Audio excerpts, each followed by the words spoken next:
Bismillahirrahmanirrahim. Elhamdülillahi Rabbil alemin. Vessalatu vesselamu ala eşrafil enbiyai vel mursalin. Nebiyyina Muhammedin ve ala alihi ve ashabihi ecma'in. Elhamdülillahillezî hedâna lihâzâ ve mâ kunnâ linehtediye levlâ en hedânallah. Allahümme lekel hamdu kulluhu ve lekel şükru kulluhu alaniyatuhu ve sirruhu. Allahümme la ilme li illa ma allamtani ve allimni bima yenfa'uni ve zidni ilma. Amma ba'd. Esselamu aleykum ve rahmetullahi ve berekatuhu. Möhtərəm və əziz qardaşlarım və bacılarım, bugünkü dərsimiz inşallah keçdiyimiz dərsin davamı olacaq. Allah-u Teala'nın izni ilə. Keçən dərs, möhtərəm qardaşlar, ümmətin çox ehtiyacı olan və ən həssas və ən mühüm mövzulardan biriydi. Və hansı ki, o dərsi bu unvanla unvanlandırmışdıq. Bu elm dindir, baxın dininizi kimdən götürürsünüz. Möhtərəm qardaşlarım və əziz bacılarım, bu mövzunun əhəmmiyyəti bir neçə nöqtədə üzə çıxmaqdadır. Hansı ki, keçən dərslərdə, xüsusən keçən dərsimizdə qeyd etdik ki, elm məsələsi çox mühüm məsələdir. Və bu, İslama nisbət olan, müsəlman olan hər bir qadın və kişiyə həddi buluğa çatmış, hər bir qadın və kişiyə bilməsi vacib olan məsələlərdəndir. Yəni, fardı kifayə məsələlərindən deyil, elm almaq fardı ayn məsələlərdəndir. Hər kəs məsuliyyət daşıyır və məsuliyyəti hamının üzərindədir. Kimsə qaldırsa, kimdənsə düşmür. Ona görə, əziz qardaşlarım, elm əhli elmi fardu ayn və fardu kifayə bölmüşdülər. Fardu kifayə o elmdir ki, böyük təfsilat elmləri, fiqhin dərin məsələləri, hədis elminin təfsilatı və təfsir elminin təfsilatı və böyük və geniş məlumata ehtiyacı olan əqidə məsələləri.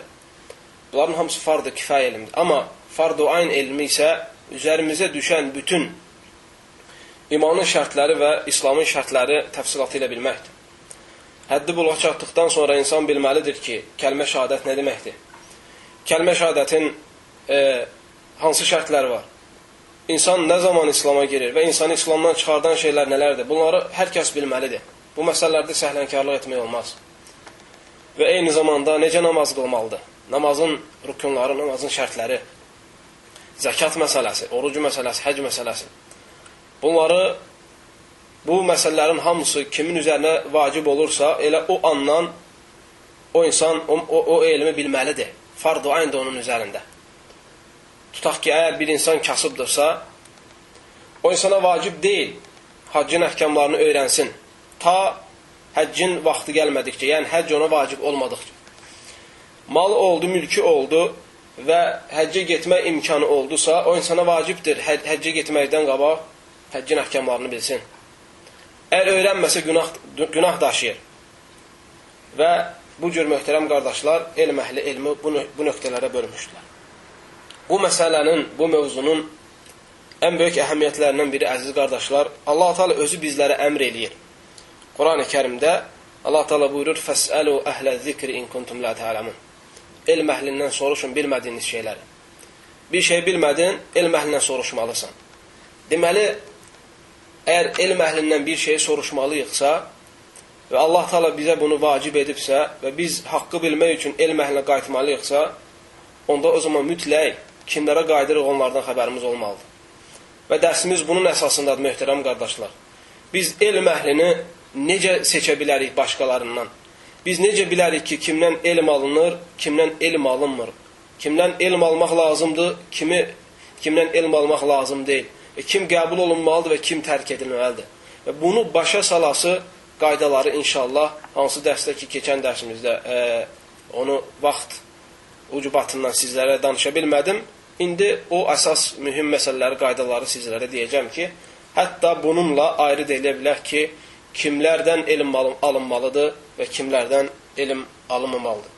Və o qaydaları keçməzdən qabaq ilk öncə, əziz qardaşlarım, o önəmli bu məsələnin, bu mövzunun əhəmiyyətini bizlərə başa salan məsələlərə toxunmaq istəyirəm. Ki, hətta dərk eləyək ki, bu xırda məsələlərdən deyil. Bu danışdığımız söhbətlər, əziz qardaşlarım, mənhəc məsələsidir. Bu danışdığımız, əziz qardaşlarım, bu inanc məsələsi və tövhid, əqidə məsələsidir. Bu fiqhi məsələlərdən deyil ki, hətta bu məsələdə başqa alimlərin elminə baxaq. Bu danışdığım şeylər sələf-i salihin və əhl-i sünnə vəl-cəmaın icma etdiyi məsələlərdir. Ona görə hansı məsələdə ixtilaf var, mən onu sizə söyləməyəcəm. Sadəcə ittifaq olunan məsələlər. Ki, hətta bu mənhəclə, bu yolla gedə bilək və bununla inşallah doğru istiqamətlənə bilək. Bu məsələnin əhəmiyyətini bizlərə başa salan, anlatan və öyrədən şeylərdən biri də möhtərəm qardaşlar, elmin qalması. Əgər insanlar layiq şəkildə elm alsalar, onda elm qalacaq yer üzündə. Əgər tələb olunan şəkildə elm almasalar, insanlardan necə tələb olunursa, Allah və onun Peyğəmbəri bizə hansı yolu çəkibsə və yaxud hansı yolu yönəldibsə ki, o yollarla elm alaq, bu şəkildə olduqca elm qalacaq yer üzündə möhtərəm qardaşlar. Və həmçinin bu məsələnin əhəmiyyətini bizlərə başa salan şeylərdən biri elm əhlinin də qalması. Əgər elm almaq lazımi şəkildə olarsa, elm əhli yer üzündə qalacaq. Necə ki, mən sizlərə keçən dərsdə İmam Buxarinin və Müslimin rivayət etdiyi hədisində Peyğəmbər s.ə.v deyir ki, Abdullah ibn Amr ibn As radiyallahu anh hədisində deyir, Allah Teala bu elmi sizlərin, yəni alimlərin qəlblərindən çəkib çıxartmır. Yəni elm unudulub getmir. İnsanlar madəm ki yaşayır, elm qalır ortada. Lakin Allah Teala o zaman ki elm unudulur, o zaman ki elm əhli unudulur, bu elmi alimləri almaqla alır. Deməli Allah Teala alimləri öz dərgahına çəkdikdən sonra yer üzündə cəhalət yayılır və o zaman da insanlar o cahillərin birini başçı seçirlər və o başçıda soruşulur və nə edir? Həm özü zəlalətə gedir, həm də özü ilə bərabər cəmaati zəlalətə aparır. Bu mövzunun əhəmiyyəti burada bilinir ki, möhtərəm qardaşlar, elm lazımi şəkildə tələb olunsa və elm əhlindən götürsə, onda o zaman elm əhli də yerdə qalacaq. Və elm əhlinin yerdə qalması, yer üzündə sabitliyin və əmin amanlığın yayılması deməkdir. Yer üzündə Allahın rəhmətinin yayılması deməkdir. Və insanlar qəlblərində rahatlıq tapması deməkdir, əziz qardaşlarım. Ona görə, əgər elm əhli tərk olunsa, əgər elm əhli dura-dura başqaları ortada onların rolunu aparsa, onda o zaman qorxu var ki, Allah Teala onları çəksin və ümmət o bəlaya düşər olsun. Və həmçinin, əziz qardaşlarım, qısa şəkildə bu mövzunun əhəmiyyətini bildirən məsələlərdən biri də elm əhlinin aradan qalıqması ilə yer üzündə cəhalət çoxalır. Elm əhlinin qalıqması ilə yer üzündə cəhalət çoxalır. Necə ki, İmam Buxari və həmçinin İmam Müslim rahiməhumallah səhih kitablarında Əbu Hureyranın hədisində gətirirlər ki, Peyğəmbər sallallahu əleyhi və səlləm buyurur: "Yuqbadul ilm və yəzharul cəhl vəl fitan və yakthurul harac." Qilə ya Rasulullah və məl harac? Qalə həkədə biyədihi fəharrafəhə kəənnəhu yuridul qatl. Peyğəmbər sallallahu əleyhi və səlləm deyir ki, elm qaldırılacaq və yer üzündə cəhalət və fitnə fəsad çoxalacaq və harac da çoxaracaq. Sahabələr soruşur ki, ya Rasulallah, harac nədir? Peyğəmbər s.ə.v əli ilə işarət edir ki, ölüm. Ona görə, əziz qardaşlar, bu hədisi bəzi elm əhli qiyamətin əlamətlərini göstərən hədislərdən hesab edib. Yer üzündə elmin azalması, elm əhlinin azalması, yer üzündə cahillərin və cəhalətin çoxalması, fitnələrin yayılması və haqsız yerə qanun tökülməsi və qətl hadisəsi yer üzündə çoxalması. Əziz qardaşlar, Peyğəmbər s.ə.v danışdığı nə varsa, hamısı vəhiy vasitəsilədir. Allah Teala Zumar surəsində buyurur, əziz qardaşlarım, وَمَا يَنْطِقُ عَنِ الْهَوَا إِنْ هُوَ إِلَّا وَحْيٌ يُوحَى. Peyğəmbər s.ə.v danışdığı şeylər ancaq ona nazil olan şeylərdir. Bizlərə öyrətdiyi şeylər, bizlərə xəbər verdiyi şeylər, istərsən öz dövründə, istərsən gələcəkdə və istərsə halal-haram məsələlər, bunların hamısı, möhtərəm qardaşlarım, vəhiy vasitəsilə olur. Peyğəmbər s.ə.v baxın, gələcək haqqında bizlərə xəbər verib. Vəhiy vasitəsilə ki, bu şeylər baş verdisə, onda o zaman qiyamət gününə demək ki, az qalıb. O da nədir əziz qardaşlar? Elmin azalması, elm əhlinin olmaması.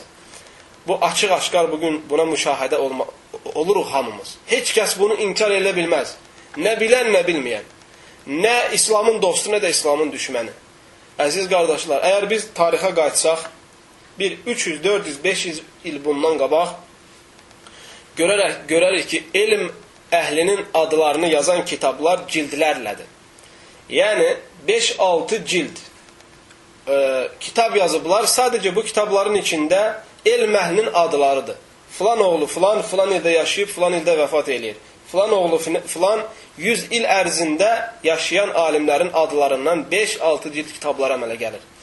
Bu onu göstərir ki, möhtərəm qardaşlar, bugün yer üzündəki İslam alimlərini əgər biz yazası olsaq, bəlkə də onların adları bir səhifədən o tərəfə keçməz. Bu açıq-aşkar bizə yer üzündə fitnənin, cəhalətin və zülmün çoxluğunun əlamətlərindən olduğunu göstərir. Və həmçinin, əziz qardaşlar, yer üzündə alimlərin getməsi ilə növbətinə yaranır, cəhalət yaranır. Və cəhalət ucbatından nə yaranır? Fitnə, fəsad və haqsız yerə qan tökmək. Bunların hamısı, əziz qardaşlar, insanlar alimlərdən üz çevirdiyi zaman baş verəcək. Və artıq bunun içindəyik biz bugün. Bugün gördüyümüz fəlakətlər, bugün yer üzündə yayılan cəhalətlər, bugün yer üzündə fitnənin böyüklüyü, əziz qardaşlar, hansı ki Peyğəmbər s.ə.v deyir ki, qiyamət gününə yaxın fitnə o qədər çoxalacaq ki, axşamlayan adam səhərə ümidi olmayacaq ki, görəsən hansı din üzrə sabahlayacaq. Sabahlayan adam axşamlamağa ümidi olmayacaq. O qədər fitnə fəsad çoxalacaq. Hətta Peyğəmbər s.ə.v deyir ki, o fitnə fəsad dövrdə dinini yaşaya bilən insan, tövhidini qoruyan insan, Allaha Allah mən Rəbbimdir deyib, onun qadağanlarından çəkinib əmrlərini yerinə yetirən insan əlində köz tutmuş kimi insan kimi olacaq. Necə ki bir yanan közü ovcuyun içine alıb onu saxlayasan, necə çətindirsə o dövrdə sən İslamını, tövhidini qorumaq elə çətin olacaq. Bəli, möhtərəm qardaşlar, bu dövr də o dövrdən tam öz olmasa da o dövrdən uzaq deyil. Bugün İslamı Allah istəyən kimi, Peyğəmbər istəyən kimi yaşamaq çətinləşib. Bəzən insanların özü bunu yaşamaq istəmir və bəzən də onu yaşamağa şərait düzəldirmir. Ona görə, əziz qardaşlar, bunların hamısı bu mövzunun bizlərə əhəmiyyətini bildirir ki, hətta alimləri tanıyaq, hətta elmi kimdən almalıyıq, kimdən almamalıyıq bunu bilək ki, bununla Allah-u Teala bizləri bu fitnədən və fəsaddan qorusun. Həmçinin, əziz qardaşlarım, bu mövzunun əhəmiyyətini bizlərə bildirən məsələlərdən biri də insanların elmə böyük ehtiyacı olmaqları. İnsanların hamısı elmə ehtiyacı var. Bütün insanların hamısının elmə ehtiyacları var. Bütün müsəlmanların. Ona görə, əziz qardaşlar, Şeyxülislam İbn Teymiyyə rəhməhullah sabitliyin əlamətlərindən danışanda qeyd edir ki, sabitliyin ilk əlamətlərindən biri insanın dinini bilməsidir. Bu sabitlik yollarından birinci növbədə gələndir. İnsan dinini bilməsi. Kim dinini bilmədən, Allahı tanımadan, ona inandığını, imanının güclü olmağını deyirsə, o insan sadəcə iddiaçı hesab olunur. Həqiqətçi deyil. Ona görə, əziz qardaşlar, Əhməd ibn Həmbəl rəhməhullah deyir ki, insanların deyir, elmə, yeməkdən və içməkdən daha çox ehtiyacları var. Və insanlara görə, yəni müsəlmanlara görə elm o qədər zəruridir ki, o qədər vacib bir işdir ki, hətta yeməkdən, içməkdən daha qabaqdadır. Deyir, ona görə ki, insanların yemək və içməyə bir gündə 2 dəfə, 3 dəfə ehtiyacları var. Yəni bir insan gündə bir dəfə yesə kifayətdir həyatını qorumaq üçün. Hətta 2 gündən bir yesə yenə onun üçün kifayət həyatını qorumaq üçün. Amma elm bizə, möhtərəm qardaşlar, gündə 1 dəfə, 2 dəfə və yaxud 2 gündə 1 dəfə yox, hər anımızda vacibdir. Hər saniyəmizdə, hər addımımızda bizim elmə ehtiyacımız var. Çünki müsəlman bununla seçilməkdən, bununla əsas seçilir başqa firqələrdən. Allahı tanımağıyla və onun əmrlərini yerinə yetirib və qadağanlarından çəkinməklə. Həmçinin, əziz qardaşlar, bu mövzunun əhəmiyyətini və önəmli bizlərə anlatan məsələlərdən biri, insan bunu bilməsə, əgər elmi kimdən almalıdır, əgər elmi kimdən almamalıdır, bu məsələni bilməsə, onda o zaman o adamın başına böyük bəlalar gəlmə ehtimalı var. Çünki bunun səbəbindən o insan böyük zərərlərə uğrayır. Bu insan bunun ucbatından böyük zərərlərə uğraya bilər. Çünki ola bilsin ki, qapandığı adam elm əhli deyil. Ola bilsin ki, qapandığı adam bəlkə də İslamın düşmənidir. Bəlkə də o elm əhli paltarında, elm əhlinin dili ilə danışır, amma onun arxasında başqa şeylər var. Ona görə belə bir misal var ki, deyir, qurd qınanmaz əgər çoban qoyunların düşmənidirsə. Ona görə əgər bir elm əhli, elmə nisbət olan bir insan İslam dininin düşməni olarsa, onda o zaman o avamların bu bəlaya düçar olan insanlar qınanmaz. Ona görə elm əhlini seçmək lazımdır, möhtərəm qardaşlar. Onları sizə biraz sonra xatırlatmaq istədiyim sifətlərlə seçə bilərik inşallah.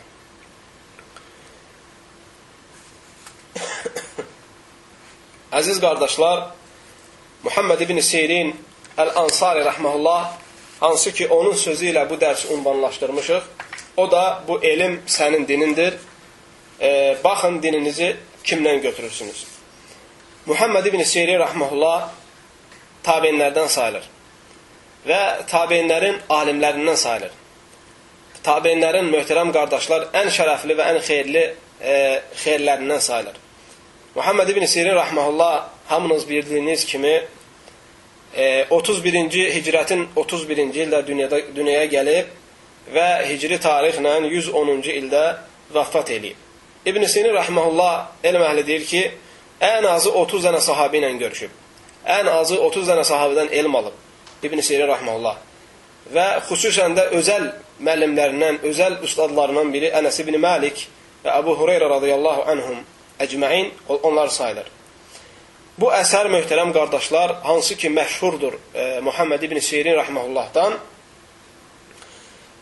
hansı ki deyir ki, bu elm dindir, baxın dininizi kimdən götürürsünüz. Bu əsər, möhtərəm qardaşlar, axtardım, gördüm ki, bu əsər bəzi rivayətləri Peyğəmbər s.ə.və nisbət olunur. Yəni, bu bir hədis kimi bunu rivayət eləyənlər var. Amma İbn Rəcəb rəhməhullah deyir ki, bu hədis olaraq Peyğəmbər s.ə.və harada nisbət olunursa, bilmək lazımdır ki, heç bir yolu ilə bu necədir, sahih və sabit deyil. Deməli, Peyğəmbər s.ə.və hədis olaraq nisbət olunan bütün rivayətlərin hamısı zəifdir və hətta ya uydurma ya da qəbul olmayan dərəcəsindədir. Və həmçinin, möhtərəm qardaşlar, bu əsər bəzi sahabələrə də nisbət olunub. Bəzi rivayətlərdə gəlir ki, güya bu Əbu Hüreyrə radiyallahu anhın sözüdür, bəzilərində gəlir Ənəs ibn Məlikin sözüdür, bəziləri deyir ki, Əli radiyallahu anhın sözüdür. Lakin İbn Rəcəb rəhməhullah bu məsələnin təfsilatında deyir ki, səhih odur ki, bu İbn Sirin rəhməhullahın sözüdür. Və Peyğəmbər s.ə.və nisbət olunan və sahabələrin bəzilərinə, hansı ki, biraz öncə adları keçdi, onlara nisbət olunan hamısı, bu rivayətlərin hamısı zəifdir. Deməli, ona şək şübhə yoxdur ki, möhtərəm qardaşlar, İbn Sirin rəhməhullah bunu elə özündən gətirib çıxartmayıb. İbn Sirin rəhməhullah bunu dəlillər əsasına deyib. Bunu sahabələrin, sələf-ı salihin ağzından götürüb deyib. Deməli, ona görə elmin qaydalarını qorumağa görə, möhtərəm qardaşlar, hətta başqasının adı ilə nəsə olmayan bir şey danışmamağımıza görə, ona görə dedim ki, səhih olan odur ki, bu rivayət İbn Sirindən rivayət olmuşdur. Buna oxşar, əziz qardaşlar, həmçinin İmam Malik rəhməhullah da demişdi.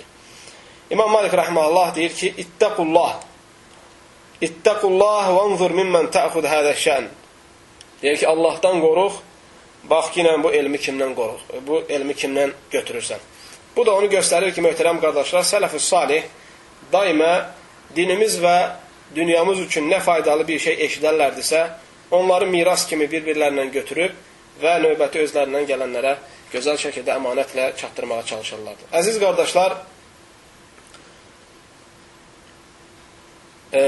keçən dərsdə sizlərə mən söylədiyim kimi ilk sifət, hansı ki alimi onunla tanımaq olur, hansı ki kimdə, yəni bizim bu dərsimiz və bundan öncəki bu dərsin əvvəli sayılan birinci dərs, nə elmin fəziləti haqqında deyil, möhtərəm qardaşlar, nə də elm əhlinin fəziləti haqqında deyil. Baxmayaraq ki, dərs əsnasında elmin fəzilətinə də toxunduq və elm əhlinin fəzilətinə də toxunduq. Əsas ətrafında fırlandığımız və toxunmaq istədiyimiz məsələlər əsas budur ki, hansı şeylərlə biz elm əhlini tanıya bilərik, hansı şeylərlə elm əhlini tanıya bilməzik. və yaxud hansı sifət sahibləri hesab olunur elm əhli və hansı sifət itirənlər elm əhli hesab olunmur. Bunun ətrafında toplanır. Keçən dərsdə bunlardan birincisini söylədik. O da odur ki, elm əhli mütləq kimdən elm almaq lazımdır? O insan mütləq təqva sifəti ilə vəsf olunmalıdır. Elm əhli, o elm aldığımız şəxs mütləq təqvası ilə, Allahdan olan qorxusu ilə tanınmış olmalıdır. Və bunu keçən dərsdə şərh elədik və üzərində qurulan bütün məsələləri də sizlərə Allah Taala'nın müvəffəqiyyəti ilə neynədik, söylədik. Bugün sizə ikinci məsələyə, ikinci qaydaya toxunacaq.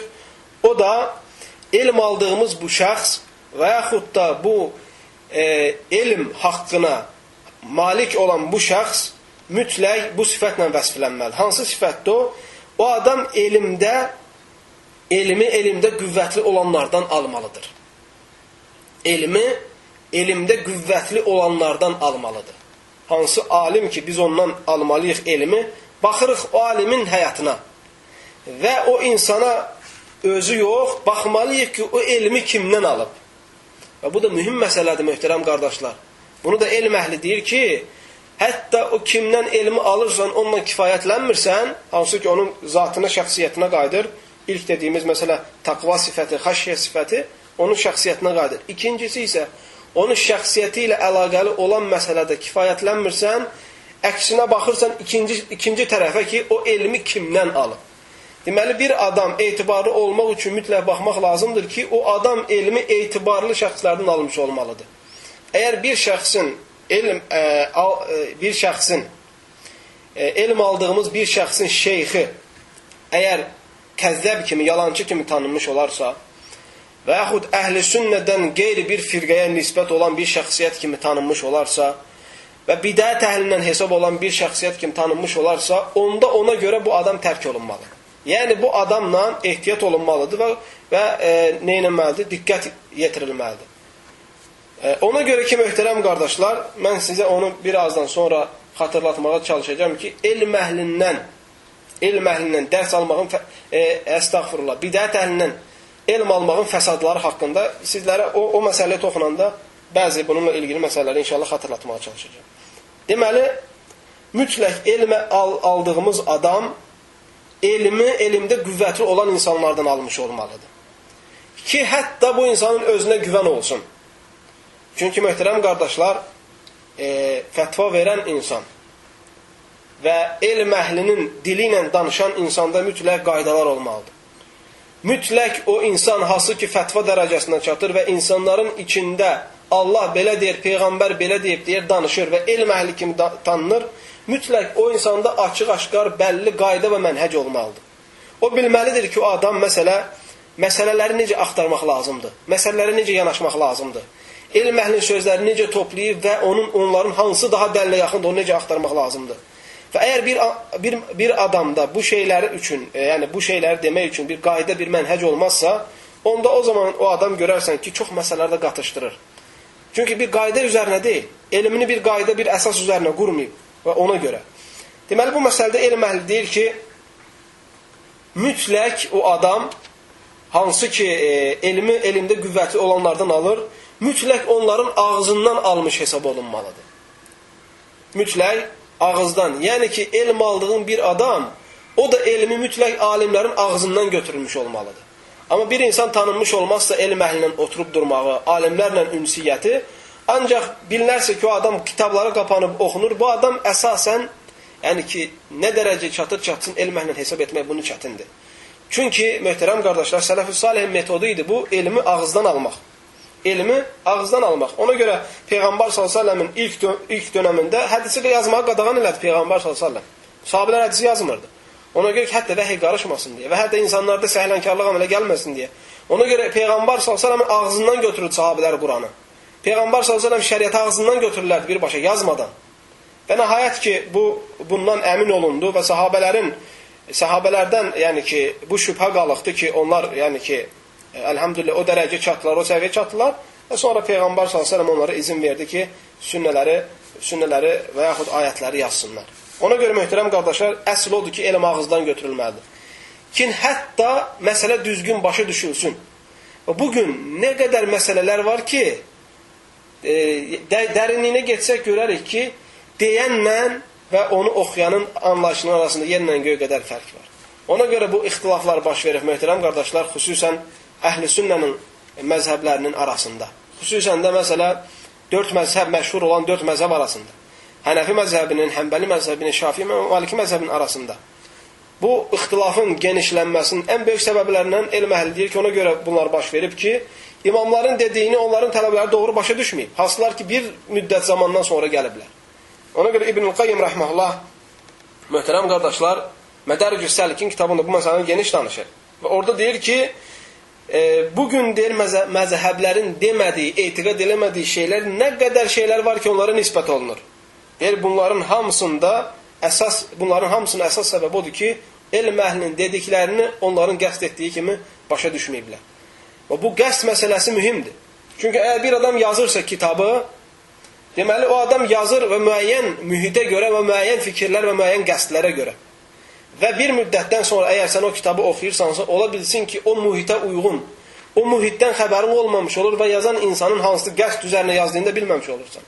Ona görə də onun rəylərini düzgün başa düşməməyinə gətirib çıxardır. Ona görə sələf-i salih metodu idi ki, bu elmi ağızdan ağza alsınlar.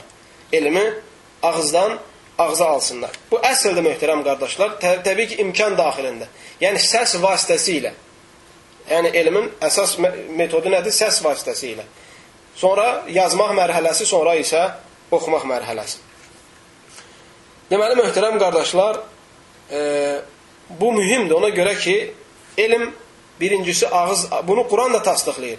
Hansı ki, biraz öncə sizlərə dedim, Allah Teala buyurur ki, فَاسْأَلُوا أَهْلَ ذِكْرٍ كُنْتُمْ لَا تَعْلَمُونَ. Allah Teala deyir ki, elm əhlindən, zikr əhlindən soruşun bilmədiyiniz şeyləri.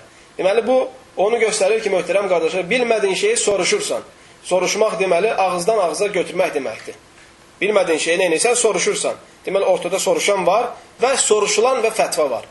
Deməli, bunun hamısı, bu ayət də onu göstərir ki, elmdə əsas metod ağızdan ağza almaqdır. Sələf-ü salihin, əziz qardaşlarım, Peyğəmbər s.ə.v-in dövründən bugünkü günə kimi həyatını biz izləsək, gözəl şəkildə görərik ki, heç bir dənə alim yoxdur ki, əhl-i sünnəyə nisbət olsun və o ancaq elmi əsasən ağızdan almış olmasın. Hamısı möhtərəm qardaşlar. Bütün alimlər.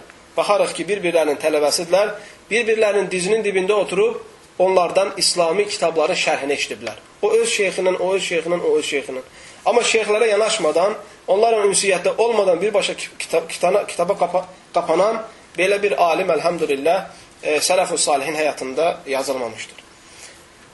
Əziz qardaşlar, elmi ağızdan almaq çox mühüm məsələdir. Əgər kitaba qalınsa və insan ehtimal var ki, zəlalətə getsin və əsas qəsdi və məqsədi başa düşmədiyinə görə. Bu iki şeylə ola bilər. Birincisi, həmən öyrənən insanın elminin zəifliyinə görə və ondakı dərrakəliyin və müdrikliyin zəifliyinə görə, hansı ki, onun səviyyəsi yoxdur əslində, o deyilən şeyi başa düşsünlər. Ona görə Şeyxülislam İbn Teymiyənin kitablarını çox insanlar başa düşmür. Şeyxülislam İbn Teymiyənin fətvalarını oxuyan, xüsusən də toplanmış fətvalarını, yəni kiçik tələbələr oxuyub başa düşmür. Nəyə görə möhtərəm qardaşlar? Çünki o danışdığı səviyyədə deyil onların ağlı. Ona görə bunu dərk edə bilmirlər. Xüsusən də cəhmiyyələrə və mu'təzilələrə rədd olan məsələlərdə. Xüsusən də bu məsələləri. Və həmçinin Minhəcü Sünnə kitabını, hansı ki, rafizlərə rədd üçün yəni ki, o kitabı özəlləşdirib və xüsusiləşdirib. Bunu da çox adam görürsən, başa düşmür. Nəyə görə? Çünki Şeyxülislam İbn Teymiyənin danışığına onun səviyyəsi çatmadığına görə. İkincisi də möhtərəm qardaşlar, yəni ki, o insanın düzgün başa düşməmək və zəlalətə düşmək yəni ki, səbəblərindən biri də o yazılan şeylərdə, o yazılan şeylərin özündə doğruçuluq olmaması və o insan o xeyirlə şəri seçə bilməməsi. Ola bilsin ki, var, dərrakəli və hafizəsi və elmi var, amma o yazılan məsələdə haqq olduğunu, batil olduğunu bilə bilmir. Deməli, ehtimal var ki, bu o quyunun içinə, o batağanlığın içinə düşsün. Ona görə əgər elm ağızdan alınsa, elm əhlinin qılçasının dibində oturub öyrənilsə, onda o zaman bu iki problemlə, bu iki sürüşkənlikdən insan canını qurtarmış olur. Çünki həm o elmi, o danışan, yazan insanın qəsd etdiyi kimi başa düşmüş olar, həm də içindəki xatanı, yəni ki, alimin dilindən gözəl şəkildə eşitmiş olar. Bunu dəstəkləyə möhtərəm qardaşlar, hədis var. İmam-ı-Dərmi rəhməhullah, Sunən kitabında Əbi Umamə radiyallahu anhu da rivayət edir. Deyir, Peyğəmbər s.ə.v belə dedi. Xudul ilmə qablə ən yədhəb. Qalu və keyfə yədhəbul ilmu ya nəbiyyəllah və finə kitabullah. Qalə fəqadibə thumma qal thəkilətkum umməhatukum. Əvələm təkunit təvratu vəl-incilu fi bəni İsrail fələm yuğniyə anhum şeyə. İnnə zəhəbəl ilm ən yədhəbə həmələtuhu. İnnə zəhəbəl ilm ən yədhəbə həmələtuhu.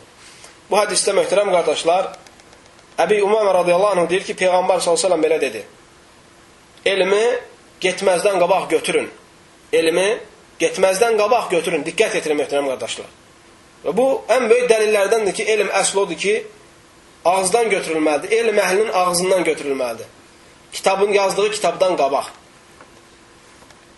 Soruşdular ki, ya Rasulallah, necə gedə bilər elm, kitab bizim əlimizdə deyilmi? Yəni, Allahın göndərdiyi şəriət Quran-ı Kərim əlimizdə deyilmi? Elm necə gedə bilər? Və qiyamət gününə kimi biz bilirik ki, Quran-ı Kərim əlimizdə olacaq. Müsəlmanların arasında olacaq Quran-ı Kərim. Və qiyamət gününə yaxın Allah Teala çəkəcək Quran-ı Kərimi göyə. Və insanlar açacaqlar kitabı, içində nə ayət, nə də hərif olmayacaq. O gün gəlməməzdən qabaq kim Quranı öyrənmiş olarsa, kim Allahın kitabından xəbəri olmuş olarsa, içindəki mənaları dərk eləməyə, yəni ki, fürsət əldə etmiş olarsa, o insanlar nicətə tapmış və udan insanlardan olacaq. Amma həqiqətən o hadisə baş verəndə çox insanlar təmənni eləyəcək ki, kəş ki Quranı bilmiş olaydik, kəş ki bu Allahın göndərdiyi kitabdan xəbərimiz olmuş olaydı. Çünki möhtərəm qardaşlar, biraz mövzudan qırağa çıxıram. Zərəli yoxdur, fayda olduğuna görə. Quran elmi mühüm elmdir, möhtərəm qardaşlar. Birinci məstərdir. Şəriətin, inandığımız bu şəriətin, bizə din olaraq, düstur olaraq göndərilən bu şəriətin birinci məstəridir, birinci təməlidir. Ona görə Quran məsələsində səhlənkarlıq eləməyin. Xüsusən də ayətlərin içindəki özəl mənaları, ayətlərdə olan əhkamları öyrənməkdə, əziz qardaşlar. Hətta oxumağa gəldikdə isə bunda səhlənkarlıq eləməyin. Öyrənin və ailələrinizi öyrədin, uşaqlarınızı həvəsləndirin. Çünki sizin əldə etdiyiniz ən böyük mirasdan biridir bu. Ən böyük mirasdan. Və o gün bir çox insanlar peşmançılıq çəkəcək. O gün bir çox insanlar peşmançılıq əllərini çeynəcəklər. Allah Teala Quran əhli deyəcək ki, oxu və ucal. Sən oxuyacaqsan. Sən bir cüz bilirsən, dayanacaqsan. 2 cüz bilən səndən yüksəkdə olacaq. 3 cüz bilən səndən yüksəkdə olacaq. Və sən təmənni eləyəcəksən, arzulayacaqsan, kəş ki bu dünyada Qurandan xəbərin olmuş olaydı. Möhtərəm qardaşlar, Quran məsələsi mühüm məsələdir. Sahabələrin metodu kimi getmək lazımdır. Quranı əzbərləyib və əməl etməyə çalışmaq lazımdır. Sadəcə kahinlər, falçılar kimi Quranın üzündən əzbərləmək, oxumaq deyil. Ona görə hədis var, Peyğəmbər s.ə.v deyir ki, Kəm min qari'il Qur'an vəl-Qur'an yəl'anuhu. Nə qədər Quran oxuyan var ki, Quran onu lənətləyir. Kimlərdir onlar, möhtərəm qardaşlar? Onlar Allahın kitablarını ucuz qiymətə satanlardır. Başlarında o ayətləri dualar kimi deyib insanlara yazıb satanlardır. Və Allahın kitablarını, möhtərəm qardaş, Allahın kitabını Allah və Peyğəmbər qəsd eləməyən kimi insanlara çatdıranlardır. Hətta sələflərdən biri deyir ki, nə qədər Quran oxuyan var ki, Quran onu lənətləyir. Eyni hədis kimi. Deyirlər ki, necə insan Quran oxuya bilər, Quran onu lənətləyir. Deyir, eşitmirsənmi ki, Allah Teala Quran-ı Kərimdə buyurur, Ələ lənətullah aləz-zalimin. Deyir, eşitmirsəm Allah Teala deyir ki, Allahın lənəti zalimlərin üzərinə deyilmi? Deyir, bəli. Deyir, ola bilsin, sən zalimlərdənsən və Quran oxuyursan. Onda o zaman sən nə etməlisən? Zülmdən çəkinməlisən. Ona görə möhtərəm qardaşlar, Quranı oxumaqda, öyrənməkdə, Quranı bilməkdə əsas məqsəd budur. Ki, sən dini və şəriəti öyrənəsən, bununla ucalasan. Ona görə əziz qardaşlar, sahabələr buna inanırlardı. Ki, Allahın kitabı ilə ucalacaqlar. Və yeganə məstər budur. İslamın birinci təməli. Və o sünnətlə bitişikdir. Çünki sünnət də vəhidir. Çünki Peyğəmbər s.ə.v danışdıqları hədislər də vəhidir. Quran-ı Kərimi hədislərsiz anlamaq olmaz. Anlamaq qeyri-mümkündür, möhtərəm qardaşlar. Onu Quran-ı Kərimi sahabələrin təfsiri olmadan anlamaq qeyri-mümkündür, möhtərəm qardaşlar. Çünki sahabələrdən sonra gələnlər Quran-ı Kərimin təfsirini sahabələrin dillərindən götürmüşdülər. Və onlar necə anlamışlar, o səviyyədə, o cür anlamağa çalışmışdılar. Sələf-i Salihin metodu qiyamət gününə kimi belə olacaq. İnşallah. Möhtərəm qardaşlar, Peyğəmbər s.ə.v dedikdə ki, elm getməzdən qabaq götürün, sahabələr deyir ki, ya Rasulallah, və yaxud, bəli, sahabələr deyir ki, ya Rasulallah, Quran-ı kitabı əlimizdə olduğu halda, aramızda olduğu halda elm necə gedə bilər? Deyir, Peyğəmbər s.ə.v əsəbləşir, Peyğəmbər s.ə.v qəzəblənir. Çünki Peyğəmbər s.ə.v möhtərəm qardaşlar, heç vaxt şəxsi şeyinə görə əsəbləşməzdi. Şəxsi mənfəətinə görə Peyğəmbər s.ə.v əsəbləşməzdi. Hansı ki, bugün möhtərəm qardaşlar, bir çox müsəlmanların səhvlərində bu şey itirilmişdir. Xüsusən də dəvətçilərdə. Din tapdalanır, ayaq altında qalır, qəlbləri soyuq şəkildə otururlar. Allahın dini tapdalanır, Quran-ı Kərim aralarda qalır, Quran-ı Kərimdən hamı üz çevirib, qəlbləri soyuq otururlar. Amma şəxsi mənfəətini bir adam toxunduqda qiyaməti qaldırmağa hazır olur. Yerlə göyə qatışdırır. Amma Peyğəmbər s.ə.v belə olmazdı. Şəxsiyyətinə olunan hər şeydə səbir və təhəmmül göstərərdi. Amma Allahın dini tapdalandıqda, şəriətə bir zidd şey olanda Peyğəmbər s.ə.v gözləri qızarardı. Peyğəmbər s.ə.v səsi yüksələrdi və rəngində bunu hiss eləyərlərdi. Baxın, möhtərəm qardaşlar, bu da o yerlərdəndir. Çünki sahabə düz başa düşmür Peyğəmbər s.ə.v məqsədini. Və düz başa düşmədiyinə görə, və bu bizlərə də aiddir. Biz də düz başa düşməliyik. Əgər düz başa düşməsək, onda həmin qəzəbdən bizim də payımız var. Deyir, Peyğəmbər s.ə.v qəzəblənir və deyir ki, Səkilətkum umməhətukum əvələm təkunit təvratu vəl-incilu fi bəni İsrail fələm yuğniyə anhum şeyən. Deyir ki, sizin yəni ki, bu səkilətkum umməhətukum ərəb misalıdır. Elə bil ki, ananız sizi itirsin mənasındadır. Elə bil ki, sizi öləsiniz mənasındadır. Qınamaq kəlməsidir bu. Deyir ki, Tövrat və İncil Bəni İsrailin arasında deyil idimi? Hansı ki, onlara heç fayda vermədi. Bəli, möhtərəm qardaşlar. Tövrat və İncil Bəni İsraildə idi. Yahudilərə gəlmişdi. Həm Tövrat, həm İncil. Tövrat Musa peyğəmbərə, İncil isə İsa peyğəmbərə. Hər ikisi də Bəni İsrailin peyğəmbərləri idi. Peyğəmbər s.ə.v deyir, onların da əlində deyil idim, amma onlara fayda vermədi. Necə fayda vermədi? Onlar ki, peyğəmbərlər vəfat etdilər və peyğəmbərlərin davamçıları, bu Tövratı insanları başa salanlar aradan qalıqdı. Allah'a qovuşdular, onda o zaman ortalarında parçalanmaq və fəsad din girdi. Onda o zaman onlara fayda vermədi. Çünki onlar onun əhkamlarını, hədd hududlarını qorumadı. Bəli, bu da iki şeylə ola bilər. Ya nassını, ya gələn cümlələri dəyişdirməklə, yerinə başqa mənalar salmaqla, ya da onu insanların ağılına uyğun və özlərinə sərf eləyən şəkildə neynəməklə, yozmaqla. Əlhamdülillah. Hər ikisindən möhtərəm qardaşlar, Allah Teala Quran-ı Kərimi qoruyub. Həm ləfzinin dəyişməsindən, həm də Allahın qəsd etmədiyi bir mənəyə yozulmaqdan. Allah Teala buyurur, İnnə nəhnu nəzzəlnə zikrə və innə ləhu ləhafizun. Bu, Quran-ı Kərimi biz nazil etdikdir və biz də onu qoruyacağıq. Ona görə elm əhli deyir ki, kim iddia eləsə ki, Allahın kitabında nöqsan var, Allahın kitabında naqislik var, o insan qeyri-müsəlmandır. Hətta namaz qılsa, hətta oruç tutsa belə, hətta bütün əməllərini eləsə belə. Çünki o insan Quran-ı Kərimi inkar etmiş olur. Və burada işarət var, möhtərəm qardaşlar. O firqələr ki, Quran-ı Kərimi naqis görürlər. O firqələr ki, ittiham edirlər ki, Quran-ı Kərim naqisdir. Və Quran-ı Kərimin bir hissəsi yoxdur. Xeyr, möhtərəm qardaşlar. Onu qiyamət gününə kimi Allah Teala özü qoruyacaq. Və bu tarix boyu, bugünün, sabahın söhbəti deyil. Tarix boyu İslam düşmənləri Allahın nazil etdiyi ayətləri dəyişdirmək istəyiblər. Bunları möhtərəm qardaşlar müasir dövrdə də istəyiblər. Quran-ı Kərimin içindəki ayətlərin içində kəlmələr salmaq istəyiblər. Və bəzi məna dəyişici hərəkələri dəyişmək istəyiblər. Əlhamdülillah, Allah Taala'nın qoşunu tərəfindən, alimlər tərəfindən və Quran-ı Kərimi daşıyan insanlar tərəfindən bunların hamısı üzə çıxıb və aradan qaldırılıb. Beləcə də Allah Teala qiyamət gününə kimi kitabını həm sözlərinin, ləfzlərinin, həm də mənasını dəyişməyindən Allah Teala qoruyacaqdır. Peyğəmbər s.ə.v, əziz qardaşlar, onlara bu cümləni deyəndən sonra başa salır ki, Tövrat və İncil nəyə görə onlara fətva vermədi? Deyir ki, İnnə zəhəbəl ilm ən yədhəbə həmələtuhu. Və bunu Peyğəmbər s.ə.v 2 dəfə təkrarlayır. Deyir ki, elmin getməsi onu daşıyanların getməsi ilə olur. Elmin getməsi onu daşıyanların getməsi ilə olur. Yəni, o dövrdə ki, onu daşıyanlar artıq getdi, onunla o elm də gedəcəkdir. Necə ki, bu Bəni İsraildə baş verdi. O zaman ki, Allahın kitabı, Tövrat və İncil yer üzündə nazil olduqdan sonra onu daşıyanları var idi, o qədər o kitablar insanların sabitliyinə və insanların istiqrarına və insanların rahatlığına səbəb idi. Və o zaman ki, onu daşıyanlar getdi, onda o dinə nə oldu, möhtərəm qardaşlar? O dindən olmayan şeylər girdi və ortalarında fitnə, fəsad çoxaldı. Bəli, möhtərəm qardaşlar, bu çox mühüm məsələdir.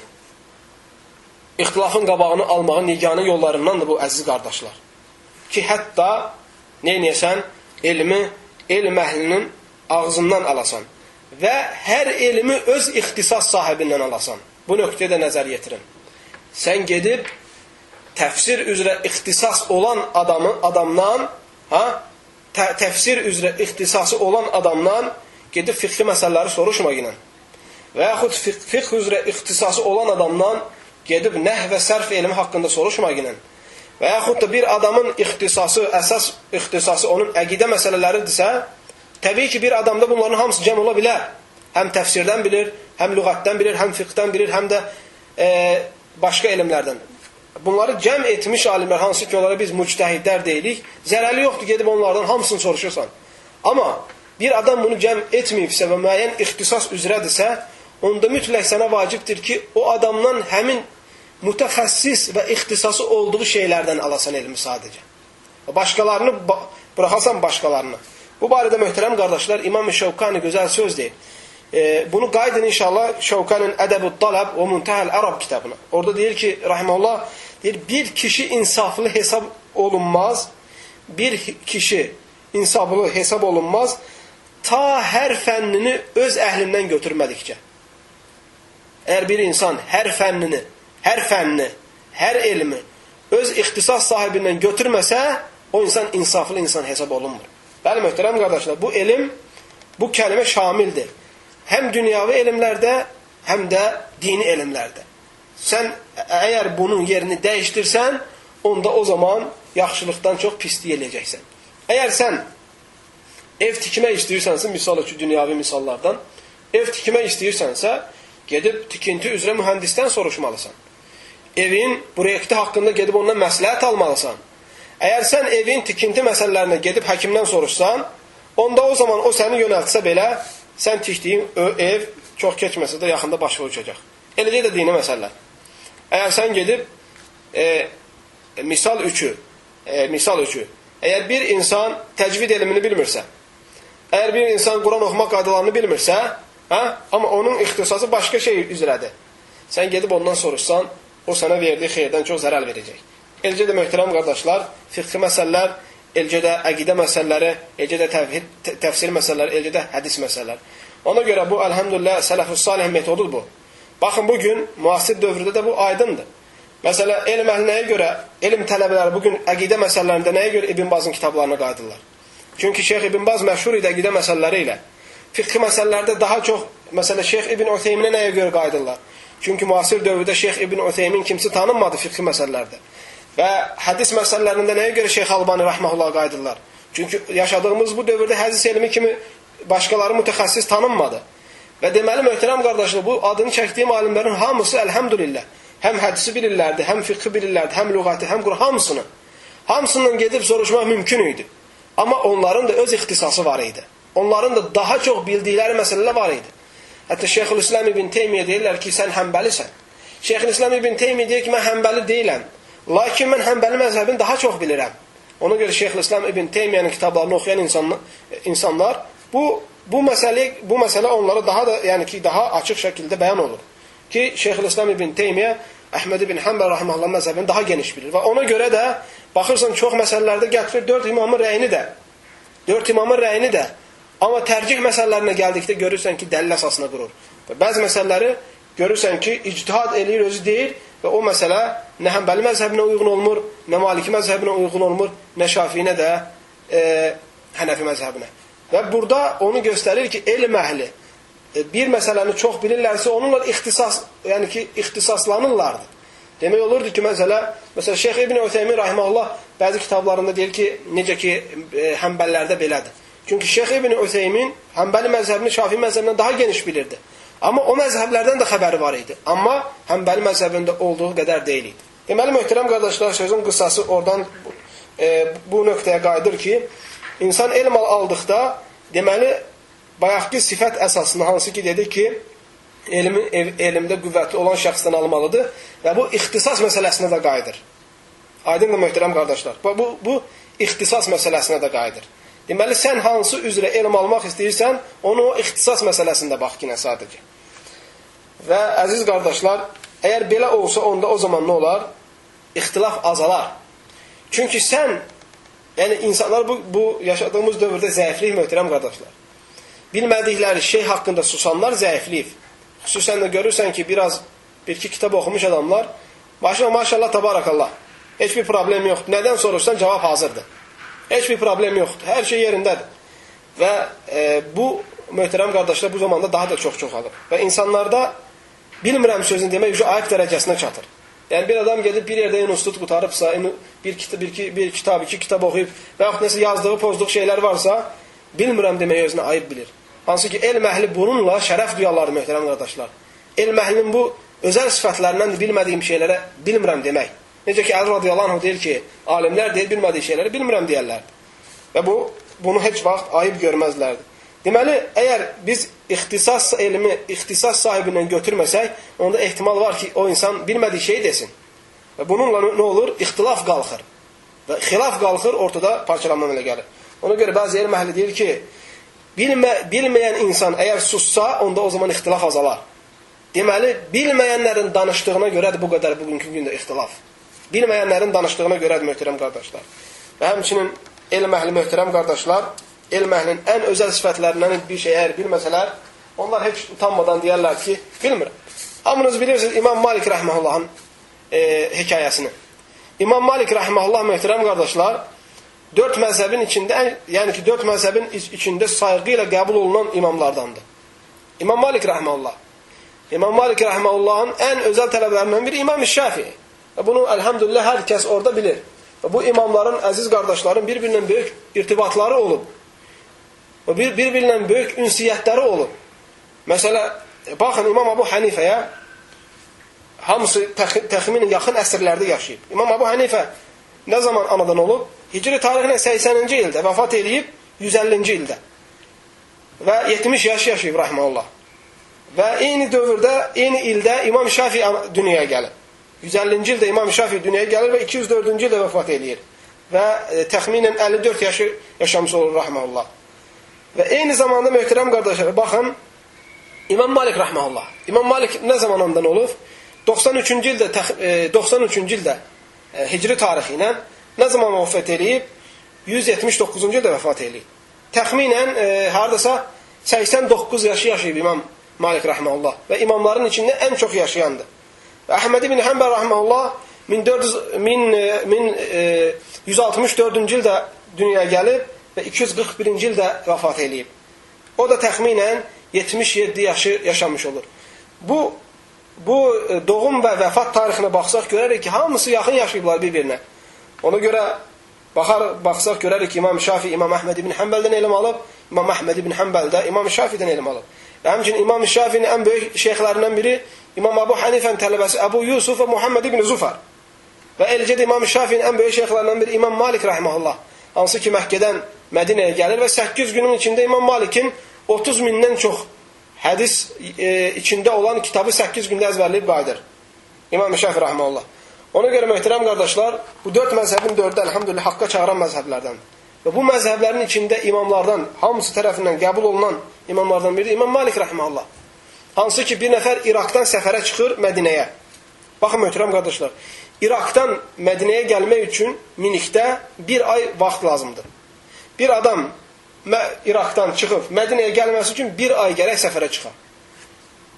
Və İraq əhlində problemlər çıxır və cavab tapılmayan suallar çıxır. Və fikrə gəlirlər, qərara gəlirlər ki, bunu Mədinənin imamı olan İmam Malikə yazaq göndərək, bəlkə o neyiniyir? Buna cavab tapır. Çünki o sahabələrin məskənində yaşayır və sahabələrin tabeinləri arasında yaşayır və bu məsələdə ehtimal var ki, onda bu məsələlərə cavab olsun. Və elçi göndərirlər. 40 dənə, başqa bir rivayətdə 50 dənə, yəni ki, götürək, böyük, çoxlu miqdarda sual göndərirlər. Tutaq 40 dənəsini. Gəlirlər İmam Malikin yanına, bir ay məsafədən sonra gəlib çatır. İmam Malikdən izin istəyir və İmam Malik də ona izin verir. Ki, hətta bu suallara cavab vermək üçün neynəsin? Vaxt ayırsın. Hətta münasibətə görə möhtərəm qardaşlar xatırladıram. Çünki belə məsələlərin üstündən keçmək istəmirəm. İmamlarımızın dəyərini, qiymətlərini bilməliyik. Bizim üçün, bizlər bunu bilsin deyə gecələrini günüzlərinə qatan insanların dəyərini, qiymətini bilməliyik, möhtərəm qardaşlar. İmam Malik rəhməllah bir adam onu gəlib çağıranda soruşardı ki, mənim neynirsən? Əgər desək ki, deyir, hədis tələb edəcəm, hədis eşitmək istəyirəm, deyir, İmam Malik dəstəmaz alardı, ətirlənərdi, elə gələrdi. Deyərdi ki, mən Peyğəmbər s.ə.v hədisini dəstəmaz almadan, ətirlənmədən danışmağa ürəyim gəlmir. Əgər desək ki, fətva istəyirəm, onda gələrdi, fətva verərdi. Onlar sünnəti bu qədər qiymətə qoyarlardı. Nəysə, gəlir bu adam, İmam Malikin qabağında oturur, 40 dənə sualı oxuyur. Və İmam Malik bu 40 dənə sualın içində, möhtərəm qardaşlar, 4 dənə suala və 5 dənə suala cavab verir. Və o gələn elçi deyir ki, ey imam, tamam, sən 4 dənə, 5 dənə sualı cavablandırdın, Allah razı olsun. Deyir, bəs başqa sualları neynəyək? Deyir, bilmirəm. Deyir, yaxşı, mən bildim ki, bilmirsən, bəs İraq əhlinə nə deyim, mən gedim. Deyir, get İraq əhlinə deyinən ki, İmam Malikdən soruşdum, İmam Malik dedi ki, bilmirəm. Baxın, möhtərəm qardaşlar, elm əhlinin sifəti necə olub? Deyir, get deyinən, İmam Malik deyir ki, bilmirəm. Amma təəssüflər olsun ki, bizi kim balacalar bugünkü gündə ayıb bilir özünə ki, bilmirəm desin. Ayıb çox çətin şeydir o. Allah qorusun. Bəlkə də bugün qarşımıza 40 sual çıxsa, biz ona 70 dənə cavab verəcəyik. 70 dənə cavab. Və bununda da çox özümüzdə fəxr hiss edəcək. Allah qorusun, möhtərəm qardaşlar, qürurdan və riyakarlıqdan. Bunların hamısı, əziz qardaşlar, sələf-ü salihin mənhəcini bildirir, elm tələb etməkdir. Üçüncü sifət isə, hansı ki, elm aldığımız insanlarda olmalıdır və yaxud elm əhlinin şəxsiyyətini bildirən üçüncü qayda isə, elm aldığımız insan və yaxud alim və yaxud o elm əhli icazəli məsələləri izləyən insanlardan olmamalıdır. İcazəli məsələləri izləyən insanlardan olmamalıdır və yaxud da fətvada səhlənkar insanlardan olmamalıdır. Bunu diqqət yetirin, möhtərəm qardaşlar. Çünki bugün dinimizin başına, bugünkü gündə müsəlmanların başına gələn ən böyük problemlərin səbəbi dindəki səhlənkarlıqdır. Bir gün bunu tərk edirsən, sabah onun üstündən keçirsən, birisi gün onun üstündən keçirsən və nəhayətdə dinsiz şəkildə oturursan. Bunların hamısı səhlənkarların ucbatından gəlir, möhtərəm qardaşlar. Halal, halal, hər şey halal, hər şey halal, hər şey halal. Bir də onu görəcəksən ki, İslam dinində haram olan heç nə qalmadı. Və sən bunu da, elhamdülillah, din olaraq götürürsən. Və bəla burada böyüyür, əziz qardaşlar. Əgər müsəlmanlar dinlərini Allah və Rasulü kimi, onlar deyən kimi, onlar razı qalan şəkildə yaşamasalar, heç vaxt Allahın izzətinə və Allahın yardımına nail ola bilməyəcəklər. Allah bunu şərt qoyur, möhtərəm qardaşlar. İn tansurullaha yansurkum. Əgər Allaha yardım eləsəniz, Allaha kömək eləsəniz, Allah da sizə kömək eləyəcək. Sən Allaha etdiyin kömək Allahın dinini yerinə yetirməyinlə olur. Əgər Allahın qoyduğu hədd hududu qorusan, əgər Allahın gətirdiyi şəriəti aşmasan, onda o zaman Allah da səni qoruyacaq. Başqa bir ayətdə Allah Teala buyurur, möhtərəm qardaşlar, وَلَيَنْصُرَنَّ اللّٰهُ مَنْ يَنْصُرُهُ. Allah ona yardım edənlərə yardım edəcək. Qiyamət gününə kimi və axirət günündə də. Ona görə sən çalış, Allahın dininə yardım edənlərdən et. Və öz nəfsinə və şəhvətinə uyub Allahın şəriətini rahatlıq deyib ağ altına atanlardan olmaq ilə. Bugün təəssüflər olsun, möhtərəm qardaşlar, şək şübhə yoxdur ki, dəvətdə mehribanlıq və hikmət lazımdır. Mütləq və mütləq. Bütün dəvətçilər bu sifətə malik olmalıdır. Həm mehriban olmalıdırlar, həm yumşaq olmalıdırlar, həm də səbirli və hikmətli olmalıdırlar. Amma bugün bu doğru başa düşülmür. Bugün tövhiddə danışan insanlara sərt deyilir, bərk deyilir, möhkəm deyilir və başqa-başqa sifətlər qoşulur. Kimlər ki, insanları şirkdən, küfürdən çəkindirmək istəyir, bu insanlara deyirlər ki, bunlar radikallardır, bu insanlar sərtlərdir, bu insanlar şiddətli olanlardır. Və bu müsibət buradadır.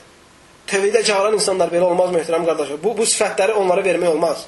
Əgər bir insan səni cəhənnəmdən çıxardıb cənnətə daxil etmək istəyirsə, buna səbəb olmaq istəyirsə, sən onu ittiham elə bilməzsən. Amma təəssüflər olsun ki, bir adam tövhid məsələlərini ağının altına atır və tövhid məsələlərinə toxunmur və insanın, müsəlmanın qarşısında olan təhlükəli məsələlərdə susur. Bu insana deyirlər ki, bu insan maşallah orta mövqe tutan insandır. Bu insan dərrakəli insandır, bu insan hikmətli insandır. Bu insan dünya görüşlü insandır. Və belə vəsiflər, möhtərəm qardaşlar, mütləq çalışılmalıdır ki, dəvətçiləri yoldan çıxartmasın. Və bunların hamısı nəzərə alınmalıdır ki, hətta pis mövqeyi tutulmasın. Və möhtərəm qardaşlar, bu ən mühüm məsələlərdən biridir bu səhlənkarlıq məsələsi.